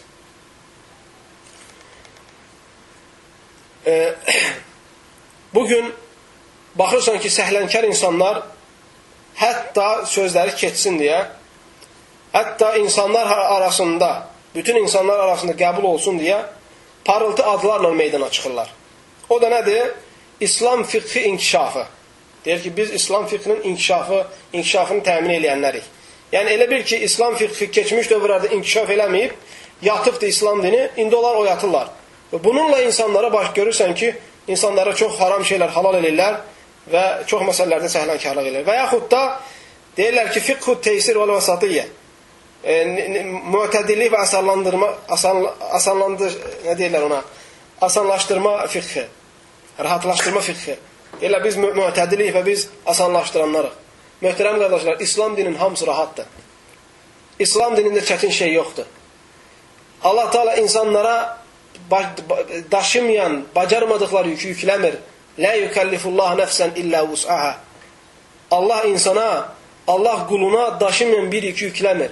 Əgər sənə Allah Teala deyibsə ki, bu şey haramdır, sən bilginən ki, onun məsləhəti sənə qayıdır. Əgər Allah Teala sənə deyibsə ki, bu şey halaldır, bilginən ki, onu etməyində məsləhət sənə qayıdır. Bizlərin nə haramı etməyimizlə, nə haramdan uzaq durmağımızla, nə halal etməyimizlə Allah Teala mənfəətlənmir. Allah Teala bunlardan mənfəət götürmür. Bizim özümüzük, möhtərəm qardaşlar. Biz nəyi əkirik, ahirətdə onu biçəcəyik. Bunu gözəl başa düşmək lazımdır. Və sən bacarmadığın şeyi Allah Teala səndən tələb eləmir. Və sən onu bilməlisən ki, bir müsəlman kimi dinində nə varsa sən onu etməyə qadirsən. Və bacarmadığın şeyi Allah Teala səni hesaba çəkməyəcək qiyamət günü. Ona görə bugün bu parıltıcı adlarla aldanmamaq lazımdır. Bir adam meydana çıxarsa ki, bu insan maşallah sələfi mənhəci tutub, bu insan orta mövqeyi tutub, bu insan sərt deyil, bu insan radikallara qarşıdır və s. Bu adlar bizi aldatmamalıdır. Və ibrət danışılan şeydə insan hikmət, etibar və önəmli olan insanların danışdığında və etdiklərindədir. O adlarla adlanmaqda deyil. Və iddia ilə həqiqətdə, möhtərəm qardaşlar, fərq var. Heç kəs meydana çıxıb demir, mən zalalət əhliyəm, qulaq asın. Heç kəs meydana çıxıb demir ki, mən cəhənnəm əhliyəm, qulaq asın. Hər kəs deyir ki, mənəm sələfi. Hər kəs deyir ki, mənəm sırat-ül müstaqim yolunda olan. Hər kəs deyir ki, mənəm haqq üzrə olan. Qalan insanlar zəhalarət əhlidir. Ona görə, əziz qardaşlar, bu məsələ bizə bu danışdığımız söhbətin əhəmiyyətini göstərir. Ki, bugün adlara baxmamaq lazımdır. İnsanlar nə ilə iddia edir, ona baxma, həqiqətə bax ki, bu dediyimi qaydalara bax ki, hətta bu məsələ sənə gizli qalmaya. Deməli, üçüncü sifət nə idi? Elm aldığımız adam baxmalıyıq ki, səhlənkarlardan olmamalıdır fətva məsələsində. Əgər səhlənkardırsa, o adamda haram şey yoxdursa və yaxud da bunun əksi çox sərt olmamalıdır. Hətta o dərəcədə ki, halal şey haram desin. Və bugün təəssüflər olsun, əziz qardaşlarım, bəzi fətvalar eşdirik elmə nisbət olan adamlardan və o fətvalardan elm əhli gülməzdən qabaq o fətvalardan elə cahillər gülür. Elə bu cahillər gülüncə salır bu fətvaları. Bugün, əziz qardaşlar, eşdirik ki, bəziləri icazə verir ki, qadın sakinlaşa bilər. Nə bahanəsi ilə? Bahanəsi ilə ki, filan alim görür. Bəzi elm əhli var, elmə nisbət olanlar var bugün. Televizora çıxırlar, internetdə saytləri var və s. kimi. Danışırlar. Soruşulanda deyir ki, problem deyil, qadın başını açıb oxuya bilər. Qadın hicabı soyuna bilər, qadın sakinlaşa bilər. Nəyə görə? Kimisə eşidib ki, elm əhlindən icazə verir qadın sakinlaşmağa. Bunu bahanə gətirir. Bu səhlənkarlıqdır, möhtərəm qardaşlar. Başqa bir fətvə eşidirsən ki, deyir ki, qadın hicabı soyuna bilər. Nəyə görə? Çünki müsəlmanlara olan baskınlara və müsəlmanlara olan sıxıntılara görə. Bu bəhanə deyil. Müsəlmanlara olan baskınlar, müsəlmanlara olan sıxıntılar, bu əziyyətlər sənin dinini tərk eləməyə səbəb olmamalı. Çünki bugün hicabdırsa sabah namaz olacaq. Sabah namazı bir üçün zəkat olacaq, sonra həcc olacaq. Gərək axırda dinsiz oturasan. Ona görə möhtərəm qardaşlar, bu səhlənkar fətvaları gərək insan götürməsin. Və səhlənkarlıq üzrə fətva verən insanları da tanısın ki, hətta aldanmasın. Və həmçinin eşdirik ki, bəziləri fətva verir ki, deyir ki, müsəlmanlara problem yoxdur ki, qeyri-müsəlmanlara içki, yəni ki, araq, çaxır satsın. Elə problem yoxdur. Müsəlman qeyri-müsəlmana sərxoş edici içki sata bilər. Nə bəhanəsi ilə? Zərurət və hacət bəhanəsinə görə. Elə zərurətdir. Pul qazanmaq çətindir. Və yaxud da buna ehtiyac var. Möhtərəm qardaşlar, bunların heç bir dəlil deyil. Bunların heç biri dəlil deyil. Bu cür fətva sahibləri səhlənkar hesab olunur. və həmçinin bugünkü müasir fətvalardan eşitirik ki, təəssüflər olsun, hansı ki, bunlardan önce cahillər gülməyə başlayıb, qadının kişilərə imam olması. İcazə verirlər ki, deyir, qadın kişilərə imam ola bilər. Nədir? Quran-ı Kərimdə deyir, dəlil yoxdur. O birisi gəlir, deyir ki, içki, əstəğfurullah, sigaret çəkmək olar, kimlər almağa qadirsə, deyir, nəyə görə? Deyir, Quranda dəlil yoxdur. Bunların hamısı, möhtərəm qardaşlar, bu fətva sahiblərinin cahilliyinə dəlildir. Əgər bu fətva sahibləri Quran-ı Kərimdən yaxşı xəbərləri olsaydı, bu cür düşük fətvaları verməzlərdi. Vaxt uzandığına görə, möhtərəm qardaşlar, qısa qalan sizə söylədiyim ən önəmli 2 dənə sifət də söyləyəcəm. Bununla 5 ən önəmli sifəti sizlərə çatdırmış olacağım inşallah. Və bununla da inşallah siz Allahın izni ilə ümid edirəm ki, mən və siz və bütün bu dərsi eşidən müsəlmanlar elm əhlinin kim olub, olmadığını bununla ayrı edə biləcəklər. 4-cü sifət, elm aldığımız insanların və yaxud elmə nisbət olan o insanların elm yolunda zəhmətləri olduqları bilinməlidir. Və bu yolda uzun müddət olduqları bilinməlidir. Elm aldığımız insanlar mütləq bilinməlidir ki, onlar bu yolda zəhmət çəkən insanlar olublar. Və onlar bu elm yolunda bir uzun vaxt sərf ediblər. Bu onu göstərir ki, möhtərəm qardaşlar, gedib bir mədrəsə oxuyub gəlib, beləliklə insanların qabağında müftü kimi otura bilməz. Gedib bir yerdə 5-6 kitab oxuyub gəlib, insanların qabağında oturub fətva verə bilməz. Belə insanların fətva verməsi, əziz qardaşlar, o sizlərə söylədiyim Buxarinin və Müslim rivayət etdiyi hədisin altında gələn məsələlərə girir. O da hansı ki, cahillərin insanların başının üstə oturub, onların işi haqqında fətva verməsi. Deməli, möhtərəm qardaşlar, mütləq baxmalıyıq. Elm aldığımız insanın elm yolunda uzun müddəti olmalıdır. Bu adam bir müddət, yəni bir müddət deyəndə sonra tərk etmiş şəkildə yox. Yəni elm yolunda bu insanın, yəni ki, uzun bir vaxtı və yaxud da bir müddəti elm almış olmalıdır. Və bir müctəhid kimi, yəni ki, bir zəhmətkeş kimi, bir çalışqan kimi tanınmış olmalıdır. Əgər bir insan tutaq ki, fərz eləyək ki, gedib bir institut oxuyubdur. Zərəli yoxdur. Bugün fərq var institut oxuyanla institut oxuyanda. Eləsi var ki, yata-yata gedir, keçir, dərəcələri alır, diplomu da götürür, gəlir. Bir də var ki, gecəsini günüzünə qatır, günüzünü gecəsini qatır, gecə-günüz elm oxuyur, o da oxuyub gəlir. Bunlar arasında fərq var. Ona görə mütləq İmam İbn Sirin sözünə diqqət etirməliyik ki, deyir, bu elm sənin dinindir, baxın dininizi kimdən götürürsünüz. Yəni, sən dinini aldığın adamdan, almazdan qabaq mütləq o adam haqqında xəbərin olmalıdır. Ki, bu sizə söylədiyim sifətlər onda varmı, yoxsa yoxdurmu? Deməli, o adam uzun müddət elm almış olmalıdır və elm aldığı müddətdə o insan çalışqan kimi sayılmalıdır. Amma səhlənkar, belə, yəni ki, bir şeyi, məsələn, institutdur, institutun normal müddəti 4 ildir. Və bir insan yata-yata gedib onu 8 ilə qutarır və bu insan onu göstərir ki, səhlənkar olub. Bu insan onu göstərir ki, çalışqan olmayıb və ona görə o insanlardan elm alınmır. Ona görə o insanlardan, möhtərəm qardaşlar, elm alınmır və ciddi olmalıdır. Yəni, elm alma yolunda elm aldığımız adam ciddi olmalı və bununla tanınmış olmalıdır elm tələbələrinin içində. Elm tələbələr bilməlidir ki, bu tanımalı, bu adam müctəhid olub, bu adam səhlənkar olub, bu adam belə olub, bu adam belə olub. Bununla tanımalısan və axtarmalısan bunların hamısını elm almazdan qabaq. Deməli, elm əhli, möhtərəm qardaşlar, bu təbii ki, həmçinin nisbi məsələdir. Yəni, mən demirəm 10 il, 20 il, 30 il, 40 il. Önəmli olan nədir? Bu adam bu yolda zəhmət çəkmiş bir adam kimi tanınmış olmalıdır. Çünki fərq var, ola bilər ki, bir adam 2 ildə aldığını bir adam 1 ildə ala bilir. Deməli, bu da önəmli olan o adamın şəxsiyyəti, o adamın çalışqanlığıdır. Sələf-ü salih, möhtərəm qardaşlar, çalışarlardı ki, ömürlərinin sonuna kimi elm alsınlar. Ömürlərinin sonuna kimi. Bir müddətdən sonra elmi tərk eləmək yox. Ömürlərinin sonuna kimi çalışarlardı, elm alsınlar. Ona görə Əhməd ibn Həmbəl rəhməllahdan soruşurlar. Əhməd ibn Həmbəl, möhtərəm qardaşlar, ömrünün sonu olur, qoca vaxtı olur. Yəni, əsaya sökənən bir vaxtı olur və əlində qələm dəftər olur. Deyirlər ki, ey imam, yəni bu yaşa çatmışsan, yenə qələm dəftərlə gəzirsən. İmam Əhməd ibn Həmbəl onlara çevrilib deyir ki, bəli, mən ölənə kimi, qəbrə qoyulana kimi qələm dəftərlə olacaq. Və deyirlər, ey imam, sən nə zaman istirahat edəcəksən? Deyir, cənnətə ilk addımımı qoyanda. onda mən hiss edəcəm ki, istirahatlıyam. Madəm ki, bu dünyadayam, ya öyrənməliyəm, ya öyrətməliyəm.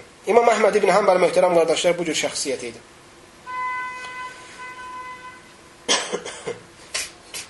Və bugünkü günün əziz qardaşlarım, ən böyük bəlalarından biri də odur ki, bu elm yolunda tanınmamış insanların peyda olması və elm uğrunda zəhmət çəkən kimi tanınmayanların oturub minbərlərdə fətva verməsi və insanların qabağına dəvətçi və elm əhli kimi çıxması və bu cür insanların qarşısında qələmə verilməsi.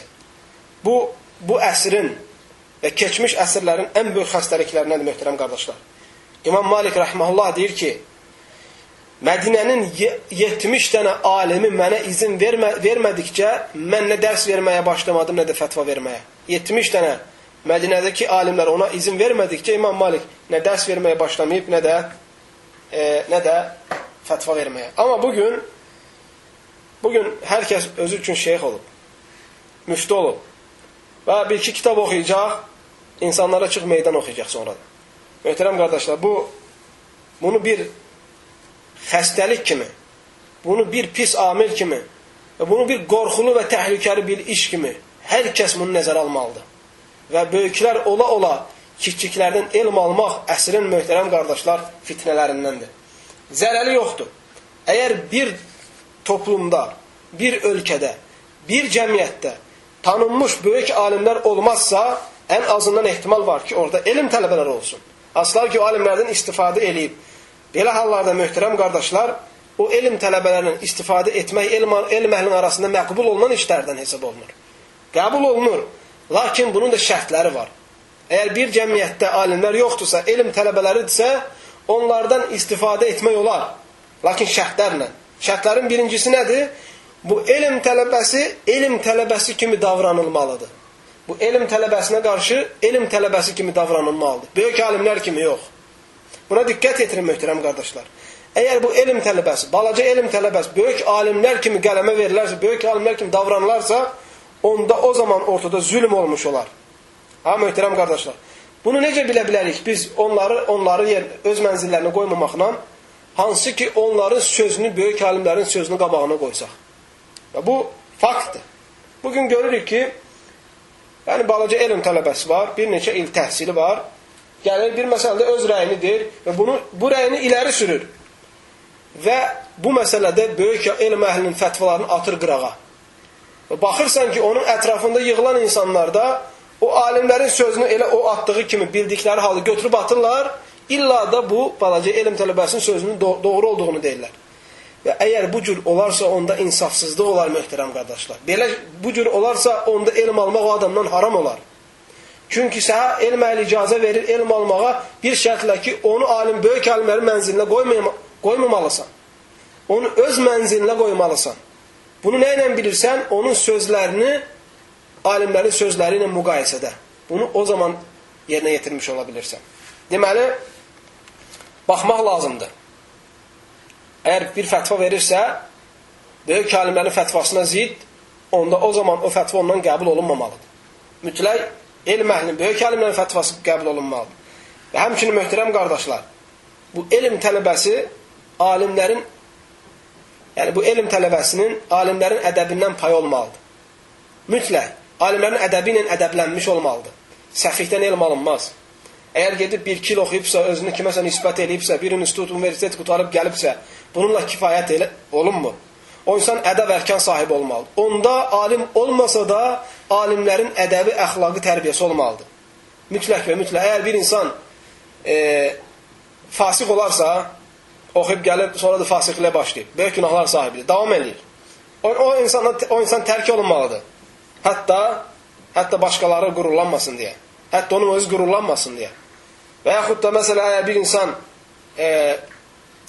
necə lazımdır, onun üzərinə düşən şeylər məsələ eləmirsə, eyni zamanda o alimlərin ədəbi ilə ədəblənmiş olmur. Onlardan ən böyük məsələ dil məsələsi. Gərək alimlər kimi dilini qorusun. Ona lazım olmayan şey danışmasın. Və başı girməyən yerə necə ki deyilər, bədəninə soxmasın. Və eyni zamanda insanların özünə istədiyini ətrafındakı bütün insanlara istəsin. Və daima insanların xeyrində xeyr, şərində şər. Daima insanlarla dərdini paylaşmağa çalışsın. Şəxsi mənfəətini güdməsin. Və İslamı öz şəxsi mənfəətinə çatmaq üçün körpə eləməsin. Bununla olur. Bunları tərk eləməklə olur o insan. Onunla ədəblənmiş olur alimlərin ədəbləri ilə. Və bayaq keçdiyi, hansı ki sizlərə söylədim, o sifətdən də onların pay olmalı. Və həmçinin bu elm tələbəsinin aramızda varsa, mütləq şərtlərindən biri nədir? O elm tələbəsi davam etmiş olmalıdır elmi. Bu demək deyil ki, bir insan institutu oxudu, gəldi, vəsiyo. Bir insan universiteti oxudu, gəldi, vəssalam. Kifayətlənməlidir, başqa kitabları, dəftəri açmamalıdır. Bu insana qürur gətirməməlidir. Xeyr. Elm tələbəsi daima oxumalıdır. İstər universitet olsun, istər universitet olmasın. İstərsən müəllim qarşısında olsun, istərsən müəllim qarşısında olmasın. Elm tələbəsi belə olmalıdır. Daima elm almağa imkan daxilində vaxt tapdığı zaman necə ki rızqısını axtarır, eləcə də elm tələb etmək üçün vaxt axtarmalıdır. Və tapdığı zaman bu vaxtı nə etməlidir? Onu tələb eləməlidir. Və bugün çox təəssüflər olsun ki, baxırsan bir insan minbərə mindisə, yəni ki, fətva kürsüsünə oturursa və salam, qürurlanır oturub elm oxumağa və ya təkəbbürlənir və salam, əvvəl aldığı elmdən kifayətlənir.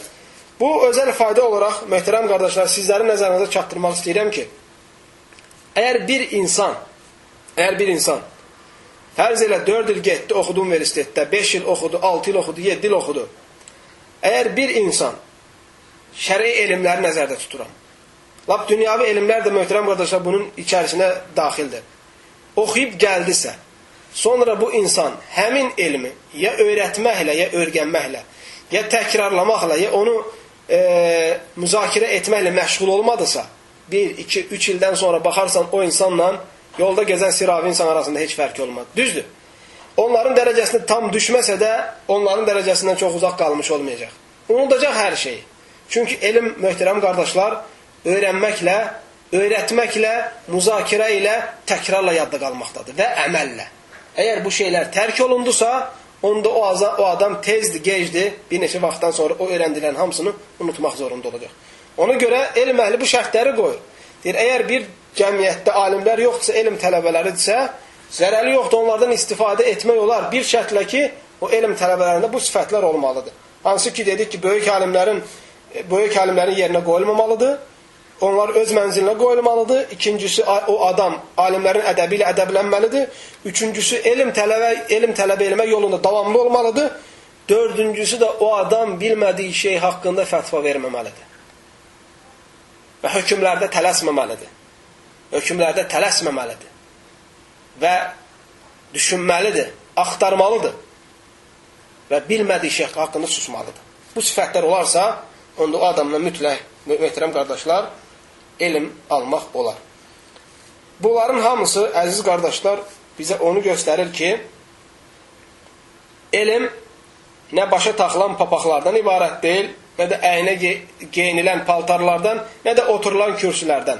Bununla tanınmır elm əhli. Ki, kimin başında yekə papağı var, kimin əynində elm əhlinin paltarı, baxalı paltarı var və yaxud kim baxalı kürsüdə oturur və yaxud kimin ətrafında çoxlu adam var. Elm əhli bununla tanınmır.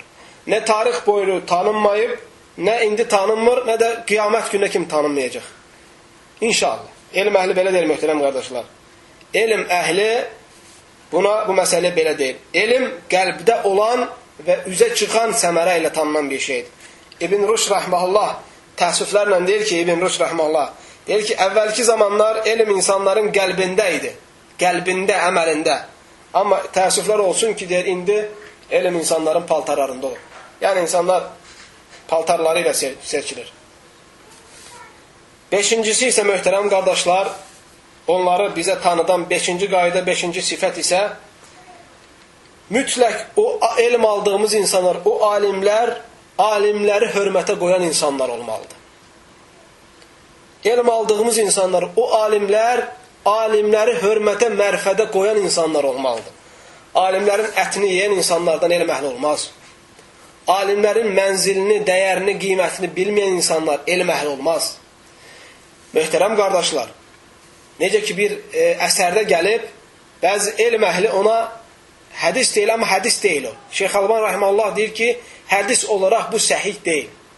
Deyir, innəmə ya'rifu hədis əsərdə gəlib ki, deyir ki, fəzilət əhlinin fəzilətini ancaq fəzilət əhli bilər. Bu, gözəl sözü möhtərəm qardaşlar. Fəzilət əhlinin fəzilətini ancaq fəzilət əhli bilər. Ona görə əgər bir insan alimlərin ətini yeməyə başladısa, onların dalı ilə danışmağa başladısa və bunu özünə bir din olaraq gördüsə, o insan tərk olunmalıdır. O insan mütləq tərk olundu möhtərəm qardaşlar. Ubadət ibn Samit radiyallahu anh hədisində gəlir Peyğəmbər s.ə.v deyir ki, leysə minnə mən ləm yücillu kəbirana və yərhamu sağirana və ya'rifu li aliminə haqqahu. Deyir, bizdən deyil kim böyüklərimizə hörmət göstərmirsə və kiçiklərimizə rəhmət eləmirsə və alimlərimizin haqqını bilmirsə. Bu hədisi İmam Əhməd ibn Həmbəl Musnəd kitabında və həmçinin İmam Hakim Musnəd kitabında rivayət edib və İmam Şeyx Əlban Rahiməllah hədisi həsənləşdirib, gözəlləşdirib. Baxın, möhtərəm qardaşlar, hədisin axırıncı fəqərəsində, cümləsində Peyğəmbər s.ə.v deyir ki, bizdən deyil kim alimlərimizin haqqını bilmirsə. Ona görə bugün baxırsan ki, balaca birisi bir kil elm almış, 5-6 il elm almış, bir neçə kitab oxumuş, bir məsələdə bir qənaətə gəldisə, tez çalışır ki, onun fikrini deməyən insanları zəlalətə nisbət eləsin. Və bugün görürsən, möhtərəm qardaşlar, bəzilər ortaya çıxır, deyir ki, musiqi halaldır, musiqiyə qulaq asma olar və yaxud müsibətlər. Baxırsan ki, hücum eləyir, kimlər onu haram görür. Biz bilir ki, məsələdə ixtilaf olsa da səmərəli ixtilaf deyil. Kimsə də elm əhlindən onu deyirsə ki, olar və s. kimi, bu o demək deyir ki, haqq odur.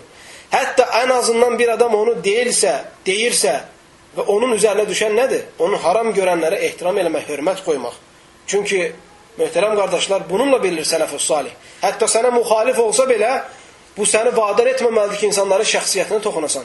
Hətta biri sənə müxalif olsa belə fikrində, rəyində, bu səni vadar etməməlidir ki, o insanın haqqına girəsən, onun şəxsiyyətinə, onun elminə, ona aid olan şeylərə toxunasan. Bu səni ona vadar etməməlidir. Və səndən tələb olunan şey insaflı, səndən tələb olunan şey ədalətli olmağındır. Ona görə, əziz qardaşlar, bugün bu böyük müsibətlərdən də həmçinin ki, bir insan ortaya çıxır, bir insan peyda olur və yaxud bir insan danışır nədənsə, baxırsan bir adam onun fikrinin ziddini dedisə, tez neyinir? Təhəmmül etmədən, məsələni axtarmadan qalxır o insana neyinir? Tən eləyir. Və o insanın zəlalət əhli olduğunu deyir. Bu da böyük müsibətlərdən də möhtərəm qardaşlar. Ona görə mütləq bütün elm əhli gərək insaflı olsun.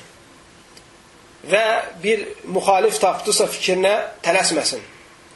Çünki möhtərəm qardaşlar, deyən insanlar iki hissəyə bölünür. Ya haqqı deyən, ya da batili deyən. Haqqı deyən insanlar, batili deyən insanlar öz özlüyündə də iki yerə bölünür. Müctəhidlər və müctəhid olmayanlar. Bu deyən insan əgər müctəhiddirsə, çalışqandırsa, dediyi şey də haqq da olsa, batil də olsa o insan savab qazanır ictihadına görə. Əgər haqq olsa, 2 savab qazanır. Necə ki, hədisdə gəlir.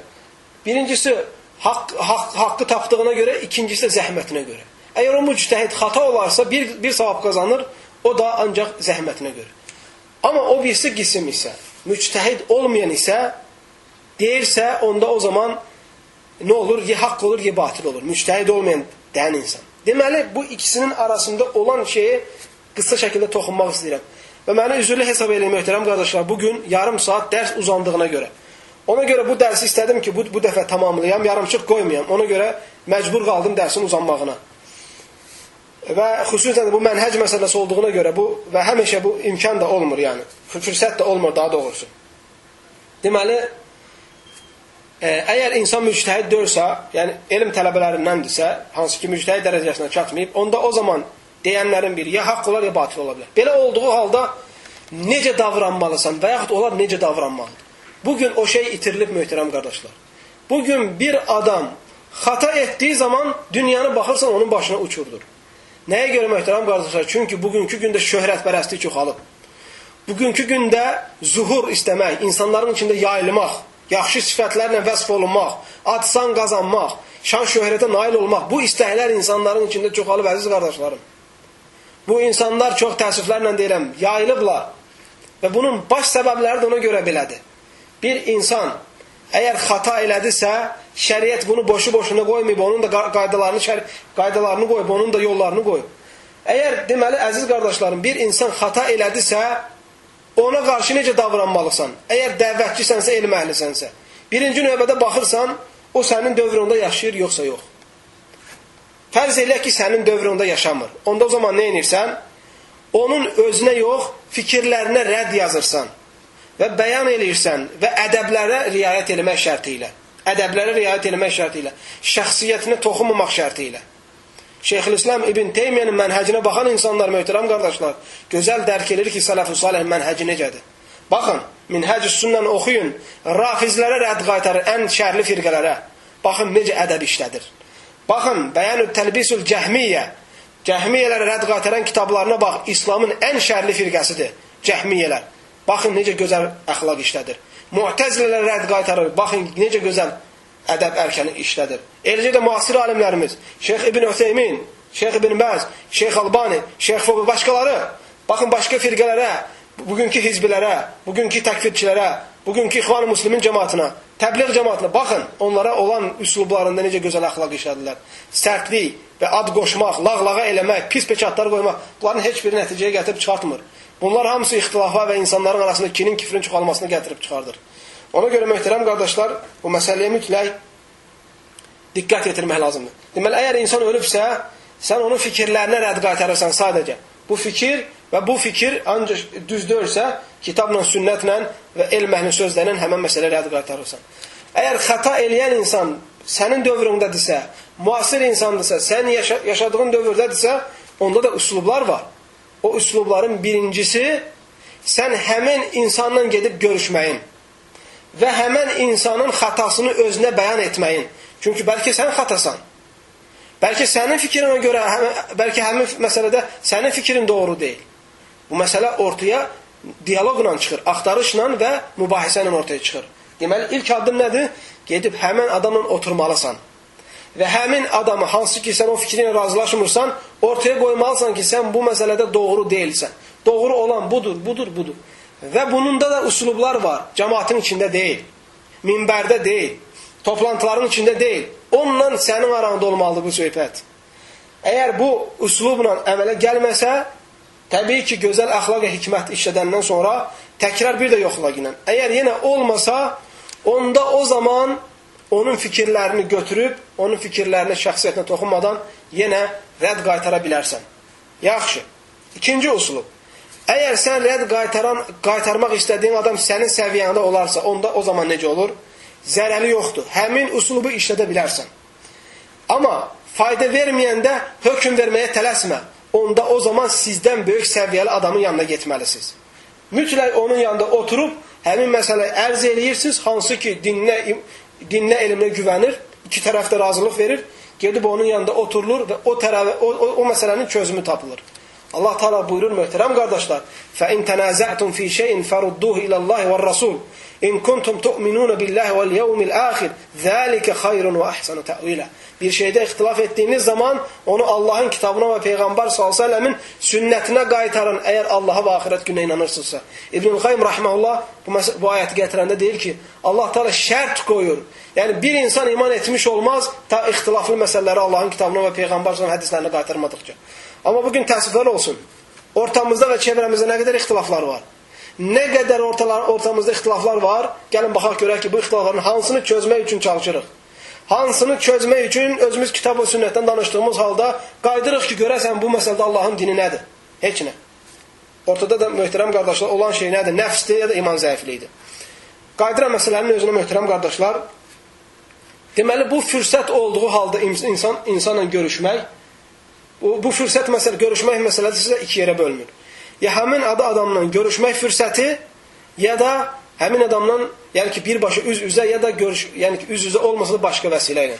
Bugün əlhamdülillah, Allah Teala nemətləri çoxdur möhtərəm qardaşlar. Lakin dərk eləmək lazımdır. Bugün internet vasitələri var. Bugün telefon vasitələri var və bugün faks vasitələri var və məktub göndərmək vasitələri var. Həmin adam bu üslublardan istifadə edə bilər. Amma birbaşa insanın xatasını eşidəndən sonra və onu dəqiqləşdirmədən və onu yəqinləşdirmədən və həmin məsələdə Allahın hökmünü bilmədən, hansı ki sadəcə sənin rəyinə görə bu şey ziddir, insanların qabağında həmin insanın zəlalət əhli olduğunu, pis yol əhli olduğunu bəyan etmək Bu möhtərəm qardaş zəlalət əhlinin metodudur. Bu bidət əhlinin metodudur möhtərəm qardaşlar. Sələf-i salihdə bayaq dediyim qaydalardan qırağa çıxan metodu yoxdur. Bayaq dediyim qaydaların üzərində də sələf-i salihin metodu. Onlar bu yolla gedirlər sadəcə haqqı öz yerinə çatdırmaq üçün. Haqqı öz yerinə çatdırmağa görə əziz qardaşlarım. Ona görə bugün ən böyük müsibətlərdən biri odur ki, insanlar arasında nəmmamlıq, yalançılıq və fitnə fəsad törətmək yayılıbdır. Və buna diqqət yetirməlidir hər danışan insan. Qulağına çatan hər şey danışmamalıdır. Və onu çalışın, möhtərəm qardaşlar, yerinə yetirin. Çünki sən əgər bir elm əhlinin ətrafında toplanmışsansa, elə elm əhli bir nə dedi, o deməkdir ki, odur. Xeyr. Hətta elm əhlinə ayrı vacibdir ki, o adam axtar, ona gələn məlumatları təsdiqləsin. Həmçinin onun ətrafındakı insanlara da vacibdir ki, həmin məsələni dəqiqləşdirsinlər. Çünki Allah Teala Quran-ı Kərimdə buyurur, möhtərəm qardaşlar: "Ya eyyuhellezine amanu in ja'akum fasiqun binaba'in fatabayyan." Ey iman gətirənlər, bir fasiq, bir günahkar sizə bir xəbər gətirdikdə onu təsdiqləyin. Siz bilirsiniz möhtərəm qardaşlar, İbn Kəsir rahmeullah deyir ki, bu ayət nazil olub sahabəyə. Sahabəyə nazil olub. Peyğəmbər sallallahu əleyhi və səlləm sahabəni göndərir ki, get filandan zəkatı gəl. Get filandan zəkatı yığ, gətir. Peyğəmbər sallallahu əleyhi və səlləm göndərir ki, get filandan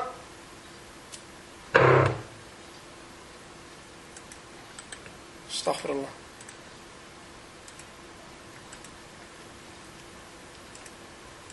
Estağfurullah, tövbe. Estağfurullah, tövbe. Estağfurullah, tövbe. Estağfurullah. Estağfurullah, la ilahe illa huvel hayyul kayyum.